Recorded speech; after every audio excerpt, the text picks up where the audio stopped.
I'm Claire Fraser, Head of Corporate Reporting at Emperor.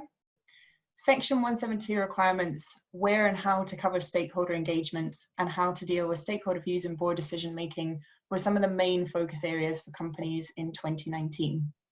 For many, this was the first time they had to formally consider a wide range of stakeholders and broader societal factors. Our research looks at the different approaches companies have taken to Section 172 reporting. We reviewed 172 companies across all sectors, mainly in the FTSE 350. However, we also looked at a selection of AIM and private companies.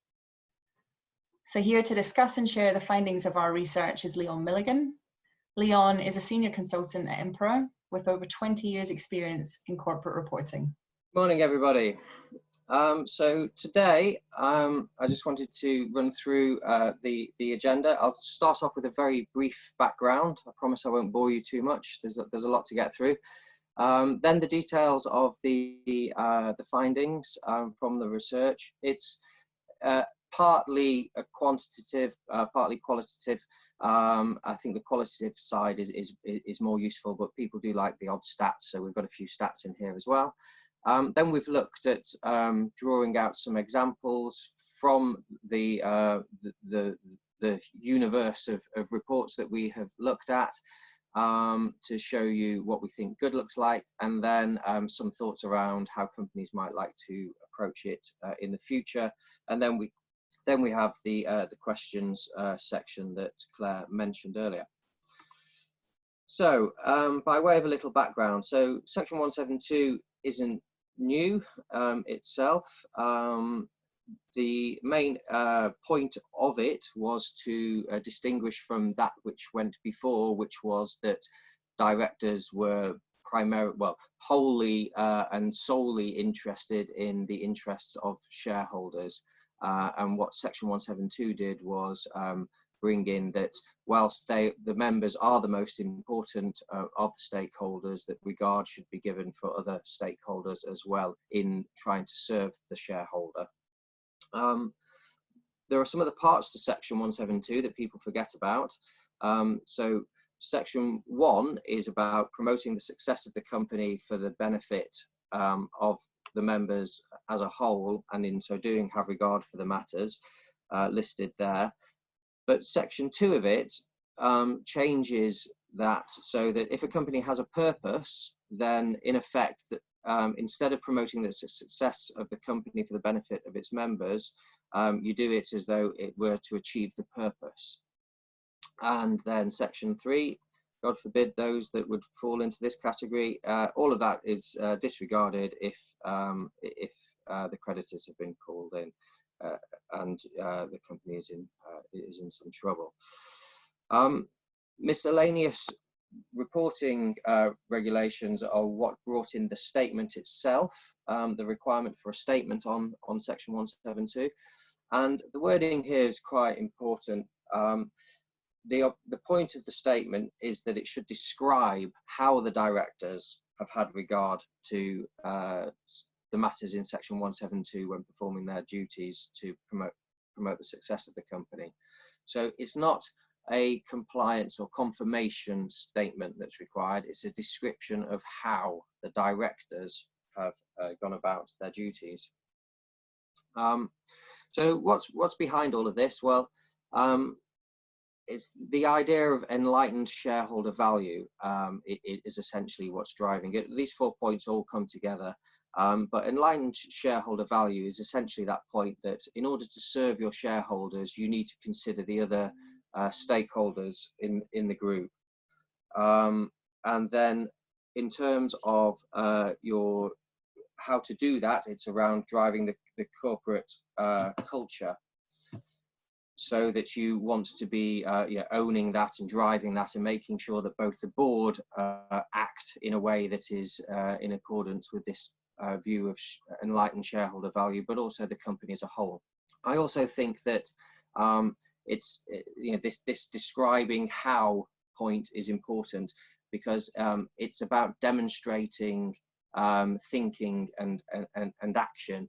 It's similar to sort of the non-financial EU directives and integrated reporting and things like that.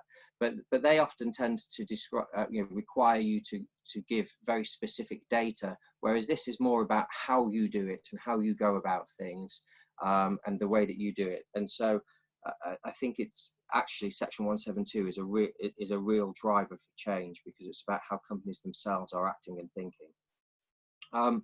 We've all obviously just been through it for the first time, having to do this, and whilst I today might hopefully be giving some good advice, I think this time last year I wasn't in the place to give the same kind of advice. So I know there's a number of clients on this session that I have advised that are going to be thinking, well, why have you not said that before? But that's because we didn't have the benefit of what everybody else had done.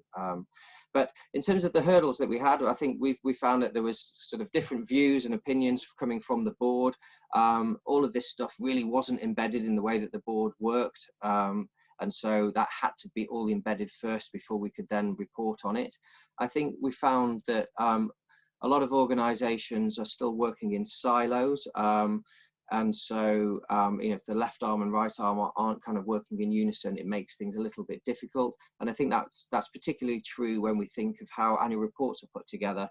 And very often the governance section is treated somewhat separately from the strategic report section. And I think Section 172 definitely builds bridges between those sections, and they need to be considered as one now to present a coherent story. And then there was also the issue of limited guidance being provided. That was an issue for all of us. It made it very hard, but I think the end result of that is that what people have done is really think about how it applies to them and come up with solutions that work for them. And so I think we've ended up in a really good place, actually. I think there have been hurdles and it has been difficult, but I think the way companies have responded to this, or the way some companies have responded to this, has been absolutely fantastic. And we've definitely got a path for best practice going forward. Just very briefly, a quick note on COVID-19. The examples that I looked at were all December year ends, all being produced at around about the time of the initial kind of lockdown. So they didn't really discuss much about COVID-19 at all. In future, it would be expected that COVID-19 does feature quite prominently in the way that the board's decision making has been taken in respect of different stakeholders that have been impacted. So as I say, the research was both quantitative and qualitative. And as Claire said, we looked at 172 of these 172 statements. So we did get through quite a fair bit of them, but obviously there has been more that have come out since. Some of the key stats around what we looked at was that absolutely everybody addressed stakeholder engagement in one way or another, regardless of how they did it. Of the sample, only 83% conveyed stakeholder engagement from a board perspective, and it is very much a board issue. So some companies have separated kind of wider operational stakeholder engagement and specific board engagement, and they've linked the board engagement part to the Section 172 and not the other. There's lots of ways of doing it, but just to be clear, Section 172 is about the board, not just general engagement. Not everybody included the material issues to each stakeholder group, and it was quite clear that that was expected. And even less provided information about really kind of what they had learned, what they're going to do about it, and how they're going to take things forward. And I think that's really the most interesting part of it. So really that's an area that needs to improve, I think. So there's lots of different ways of looking at Section 172. Most of them, I would say, focused on stakeholder engagement, often at the expense of the other matters. There were some reports that focused on board decisions specifically, and then there were some that were based more equally on the A2F matters. But these are all loose categorizations. Everybody could have achieved all of these things without me being able to kind of particularly identify them as being one or the other of these. There's just so many different ways it can be approached, but this was just a way of us looking at the examples that are out there to try and sort of segment them in a way that makes the approaches a little bit more understandable. I like the A to F approach. I think it's the most effective way to integrate all of the matters into the report and make a clear statement about it. I'll come back to this in a little bit more detail as we go through. But just to say, the A to F approach isn't the only way, and there are lots of other great approaches, and it is a matter of identifying a solution which works best for you given what's going on in your business and the way that your relationships work with your stakeholders. So before we get into the different types, those three different types, there are some things that companies did well regardless of these approaches, and I think it's important to just call these points out first. So no matter which way you did it, a company, I would say, did it well if they did demonstrate how they had how directors had given regard to all of the matters, and that they didn't just confirm compliance. So it's not a statement. The requirement isn't to give a statement that confirms that directors have done this. The requirement is to describe how the directors have done this. Lots of reports linked to lots of other sections in the annual report, in the strategic report and in the governance section. But the area that was most linked to was responsible business, and responsible business seems to be becoming the more common phraseology for what once was CSR, then became sustainability. It's now starting to settle down, I think, around this term responsible business. And that section is increasingly being segmented by stakeholders. What everybody did when they did it well was they presented a coherent, joined up story between the middle and the front of the report. And I'll keep saying this. I think this sort of building of the bridges between these two sections is absolutely critical to getting reporting right these days. And then what they also did was identify that the management of the purpose, culture, and the strategy was the route to long-term success. And I think that is also a very important point to make, that you don't just dive straight into the A to F matters, but you first demonstrate how the directors have promoted success. And that is usually through the purpose, culture, strategy, and business model. Good reporters also demonstrated that there was a trade-off sometimes between different stakeholders, and they also explained that they were working hard to further embed the ethos of S172 in the boardroom. And then they would also explain the difference between operational engagement and board level engagement. Lots of different ways of doing it, but if it is operational engagement that is being spoken about, the point would be to explain how that information gets raised up to the board, so that the board become aware of these things. The other thing that I think good reporters did was they made it easy to find the S172 statement.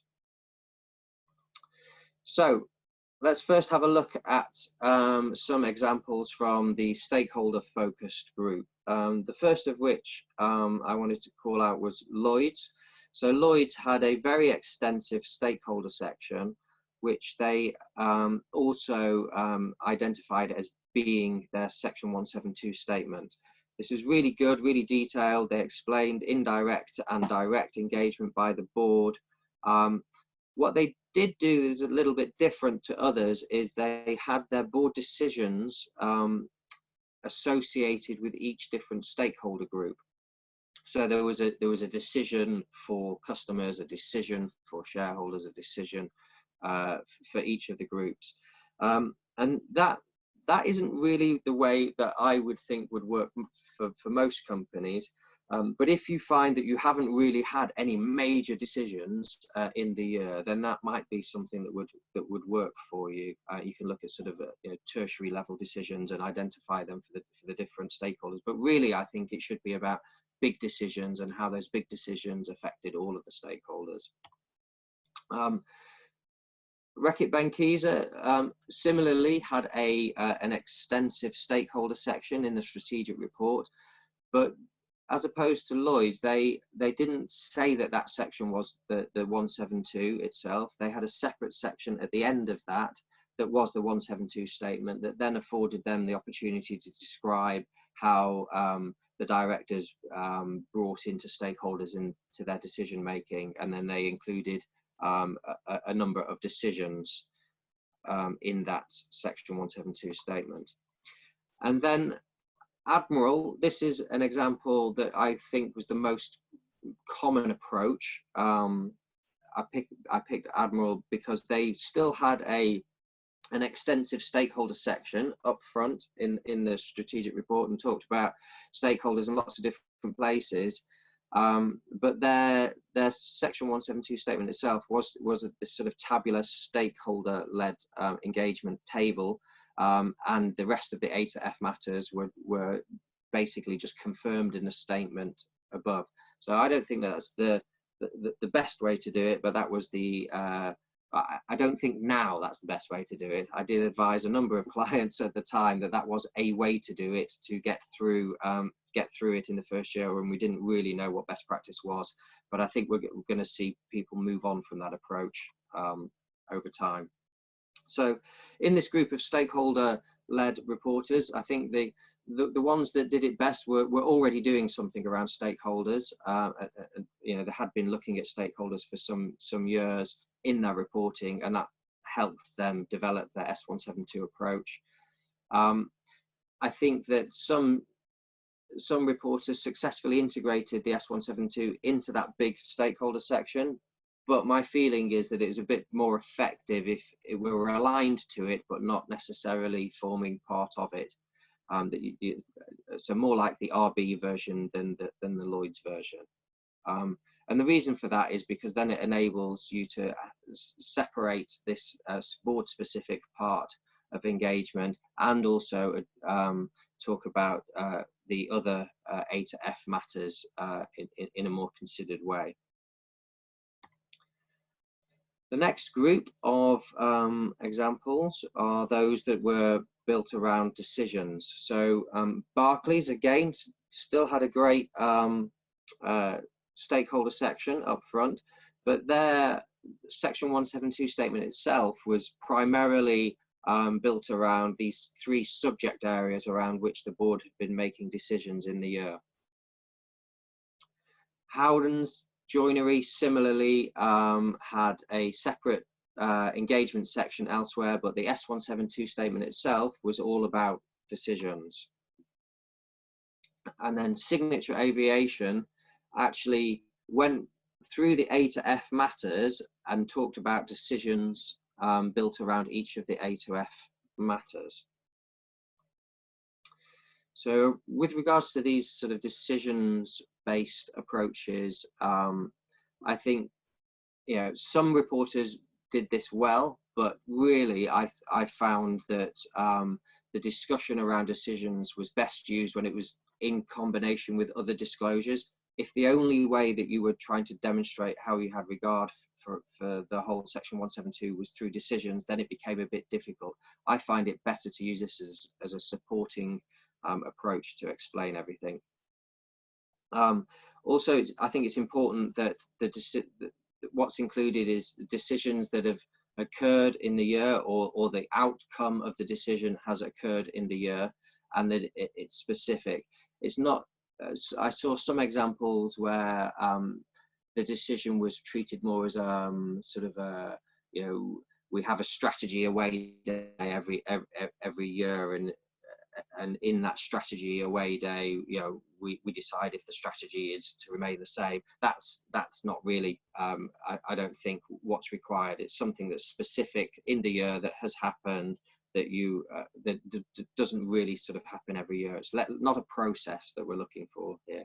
It's actual decisions that have occurred. I think the best the way to do it really is to give detail around how the different stakeholder groups were given regard to, potentially engaged with, and the impact upon them of the decision. So you would have decision A and each of the stakeholder groups that were considered around decision A, and then go through each of your decisions and discuss the stakeholders that were most pertinent to that decision. I think that's the best way to do it. The other thing to think about with this whole decisions area is that intuitively there's an overlap with the governance section. Your governance sections have become much less compliance led and much more about actions and the way that the board really works, rather than just making compliance statements. And that means that there's very much an overlap with this board activity section and the decision making requirements that are coming out of section 172. So I think it's always worth thinking about how will that section work and interrelate with 172, because lots of people have done a lot of work around their governance statements in respect of section 172, all around decision making, and that's an area that I think is really quite interesting. In terms of the A to F focused examples, so the first one I've pulled out here is Derwent London, which, you know, I think we have to say hats off to Derwent London last year for sticking their neck out and really having a go at section 172 like nobody else did, to be honest. They really stood out. And I think this year their approach is again very neat and tidy. It's essentially a single page, but they have the A to F matters there in the left-hand column, where you can see clear page references, and those page references deliver. They actually do give you the right information. I did see a number of examples that were, they would say, well, the information related to this can be found on pages 1 to 60 of the strategic report. I don't think that that's the way to do it. I think you need to link people directly to the specific information and break it down into its constituent parts. So Derwent is a fine example of that. National Express, their entire report seems to be S172 centric. Everything, it pervades everything. Stakeholders are all the way throughout. This section 172 statement is A to F led, so it provides a little bit of a description and then of each of the A to F matters, and then gives you page references for further reading. But this is actually tacked onto the end of their business model. There's a number of great elements to the way that they approached it. It won't be for everybody, but I do think it's a strong route. And then Unite Group, they provided a fairly detailed explanation of each of the A to F matters over, I think it was 6 pages in the annual report. Very clear, very neat and tidy. Nothing was missed. It worked well.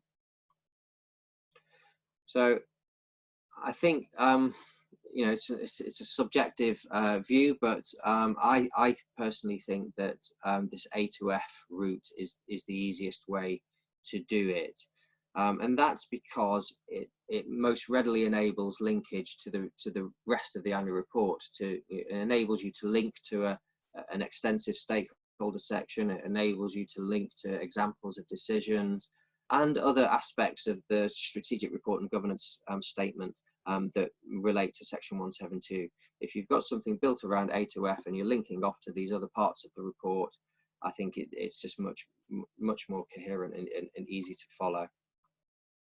There were some examples of reports that took this sort of A to F approach that were completely pure reference, cross-referencing approaches. And they work okay, but I just think that it's worthwhile including a little bit of a summary rather than just giving the page references. It just feels that little bit more considered and complete. So these are some other observations, not specific to any of those three approaches. It was notable that pensioners and lenders weren't really treated as though they were considered key stakeholders, and obviously in some companies that they won't be, but in others they will be, and I think they should be included if they are. It's also interesting to see quite a lot of companies starting to identify objectives and propositions for different stakeholder groups. And some companies have even started evolving their strategies so that different stakeholder groups are at the core of their corporate strategy. So what does good look like? So Travis Perkins, overall their Section 172 approach was quite tight, and you know, what they didn't go to town especially, but what they did fantastically well was the decision-making part. Now they did have one big decision. You know, there was a demerger going on with Wix demerging from the business, but the way that they described the way that this was handled with regards to each stakeholder group, I just thought was fantastic. So I'm particularly calling them out for this page and this decision-making aspect of their approach. Glencore is, I think, perhaps the best of the approaches that was like the Admiral approach that I showed you earlier. So essentially a stakeholder engagement table. So they do in the shaded panel there, they do take you through the A2F points and link you to page references where appropriate, and talk about how the board are trying to improve embedding S172 throughout the business in the first bit of text, and then they go into the stakeholders on subsequent pages. I think this structurally works quite well. I think it's just important that you make sure that the commentary is board specific and not operational specific when you're thinking about stakeholder engagement. Taylor Wimpey. So this is right up there as you know, an absolutely, you know, well, all-round fantastic report, but also really good at the way that they've done Section 172. So in the top left there, they have a stakeholder spread, and they have the little panel at the top that says this is our Section 172 statement. And what a lot of, so how this evolves on from what the Glencore example is, essentially Glencore only did that, a more expanded version of it, but they only did something akin to that spread. Whereas what Taylor Wimpey and a number of others did was then they had a really detailed section in the strategic report around each of their stakeholders. That's the top right. Then in the governance section, they talked about how the board monitors culture. They talked about stakeholder engagement as one of the key components of the matters reserved for the board.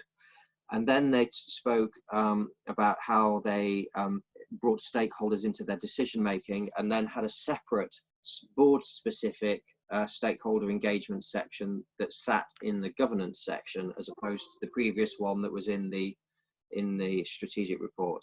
I just think this is great, a great example, and really worth having a read of. And then the next example, I've already mentioned them, but so good it gets a second mention. National Express. I just love this report from a Section 172 perspective. As I said earlier, it's this sort of idea of enlightened shareholder value, and Section 172 pervades everything that they do. throughout the report. They have a really detailed board decision making section in the governance section. That's the top right piece. They talk about how the board manages the purpose and values and culture. That's in the bottom left. And then they give some very specific examples of board engagement on the bottom right there. So I just think if there were awards, if I was giving out an award for Section 172 approaches, I think National Express would be getting the gold, and Taylor Wimpey would be getting the silver for sure. Both really good reports. But that, you know, they're examples that are really strong, and not everybody wants to do the absolute nth degree, you know, the best of the best. Some people want to just sort of get by, so not everybody's going to want to do what they did. So just looking, you know, going forward and thinking about this, what might you need to think about? I really don't think that every company should do it the same way. I think you have to think about, you know, the decisions that have been going on, the board, where the board is, the relationships with stakeholders, and how your reporting approach works. You know, have you already started on the road towards an integrated report? Or, you know, do the middle and front sections really work? You know, you've got together, you know, you've got to think about these things and come up with an approach that works best for you. I think that particularly in the light of COVID, collecting evidence of stakeholder engagement throughout the year is very worthwhile.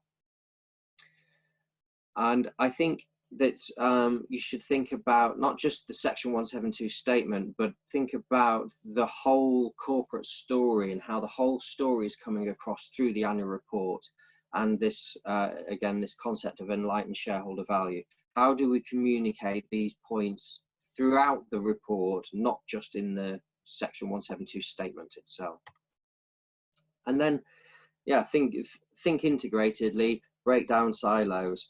I think it's very important that you know, the people responsible for the middle section are included in conversations at the beginning of you know, working on annual reports, so that the overarching story feeds through into the governance section as well. As I said earlier, the governance section is no longer just about compliance; it's about actions, and this Section 172 piece really ties the two parts together: strategic report and governance section.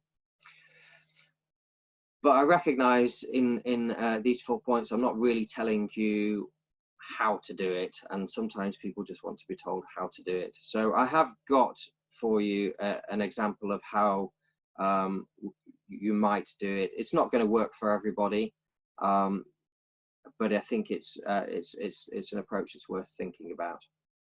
So the first point to say is make it clear in the contents list where the Section 172 statement is. It doesn't matter whether or not it's in the strategic report or in the governance report. It can be wherever it works best for you.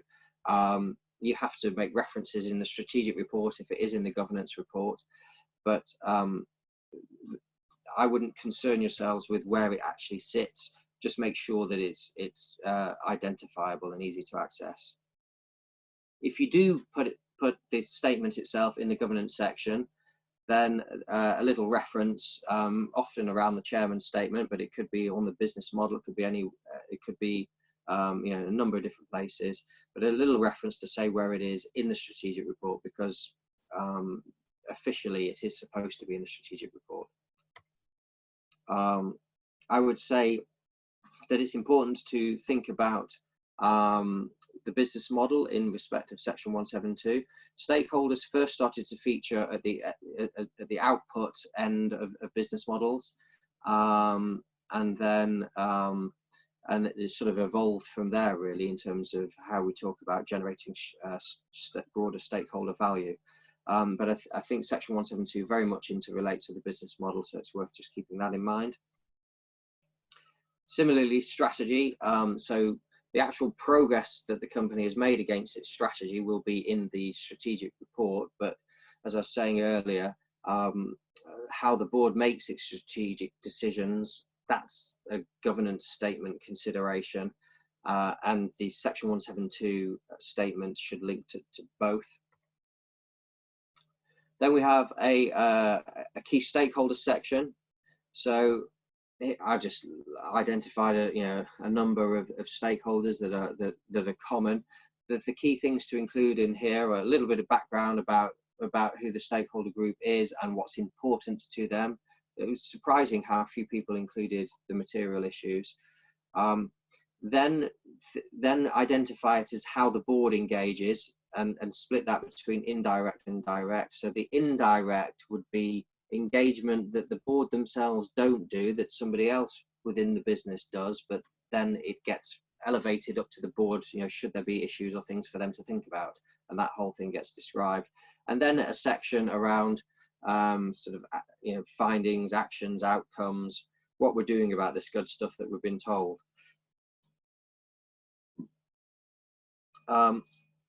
Then I think that there's a lot of other requirements of an annual report to do with people and culture. So we find that a people and culture section very often exists, and Section 172 needs to link to this section. Similarly, the community and the environment. There's the non-financial information statement and other considerations. So rather than try and get all of this within the statement itself, I'm suggesting that we link off to these parts where they fit. And then Section 172 statement itself, I would include it in the strategic report until a specific client told me exactly why they wanted it somewhere else. I have no problem with that. But I would, in the first instance, think about including it in the strategic report. And I would start with a section around long-term success, where we're summarising this. We're talking about how we are making improvements, and then we would link to all of those sections that I've just identified about business model, strategy, to talk about how that's how we are trying to drive long-term success. And then I think I would have a brief summary of what the board has done around each of the A to F points, and then link off to the relevant sections. So the way that I think I would do it is I would drive matter A to further information in the governance section for information around the principal decisions in the year, and I would link A to that decision-making point. And then at the bottom here, you'll see sort of an indication of an image with quite a healthy long caption. I think in this statement, it's worth including, so it doesn't feel all completely dry and dull. Include some imagery, include an example of something that references each of the matters. So it's sort of like a mini case study, if you will, of just so that it brings a bit of life to the Section 172 statement itself. And I would just I'd finish off going through the A to F matters like this. It might be sort of 2 pages, or you might be able to get it into 4 pages. You might get it into 1 page, but that's the way that I would structure the Section 172 statement itself. And then I would also be linking to the governance section, and yes, lots of different ways that you could do it, but my feeling is that this board decision aspect of it is so linked to the governance section that I would be, even though I would put the Section 172 statement itself into the strategic report, I would put the decisions pieces into the governance section. That's the way that I would think about it. But as I say, that's one very sort of generic approach that won't be right for everybody, but it's the key thing to do is think about what works for you. I think I'll take a glass of water, and Claire will have a look to see if anybody has asked any questions on the chat, and if not, you can just start shouting them out. Over to you, Claire. Thank you very much, Leon. I hope everybody found that useful. We don't have any questions at the moment, so if anybody does want to ask anything about the research findings, please do let me know. We've also got Marie-Claire from the FRC lab in attendance. Marie, the lab are running a project on Section 172 disclosures at the moment. Is there anything that you'd like to add to Leon's observations? Thank you, Claire, and thank you, Leon. That was really insightful. So we've launched the project only a couple of weeks ago. So we've started having initial calls with participants, so both companies and investors. And yes, we've seen a variety of approaches, as Leon has said. So as part of this project, we'll be testing some of those approaches to see what investors find most useful.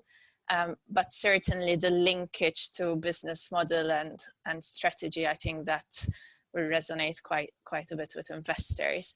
And we'll also be speaking to companies to understand their approach to stakeholder engagement more generally, and then how, again, as Leon said, there is the level kind of below the board and direct engagement, and then how that flows to the board, because obviously the boards need to delegate responsibility on such engagement, but would be interested in understanding the whole process and then how eventually that filters into the reporting. And I think having evidence throughout the year and having that embedded throughout the board's processes and throughout evidence of it in board agendas and board meetings, that will help make the reporting much easier as well. And that's what we've been hearing so far. So yes, any companies who would be interested in participating in this project are very welcome. So please contact us at the Financial Reporting Lab, or contact Claire, who can pass you on to us as well. So we'd be very happy to hear your views and how you're approaching Section 172 statements and stakeholder reporting more broadly as well. And we're looking at publishing some tips for companies on Section 172 statements based on what on best practice examples we'll have identified, but also what investors will tell us they find most useful. Thank you. Fantastic. Thank you very much, Marie-Claire. So we did have a question through to say, has there been any feedback from the regulators yet? So hopefully that answers that question. Just as a follow-up to that though, Marie-Claire, when will those tips be published? So we're looking at publishing them in October. So hopefully that'll be then helpful for companies as they're preparing their December year ends. And then we'll have a more detailed report with case studies and examples on stakeholder reporting more broadly, so not just on Section 172 statements. And we're looking at possibly some deep dives on customers and supply chains, given the lab has already published a report on workforce reporting. Fantastic. Thank you very much. Thank you. If there are no further questions, I think we'll wrap up there for today. We will follow up with the slide deck and the examples that Leon has taken you through today. We do also have a white paper that has more examples in that. So again, we'll follow up with everyone. And I think just on a parting note, it's worth just bearing in mind some of the broader things that we've talked about today in terms of stakeholder reporting, stakeholder engagement, integrated reporting and thinking. You know, the purpose of Section 172 more broadly is to drive some of that integrated business behaviour. So lots to think about. And if anybody does have any questions or wants to follow up, then please do get in touch.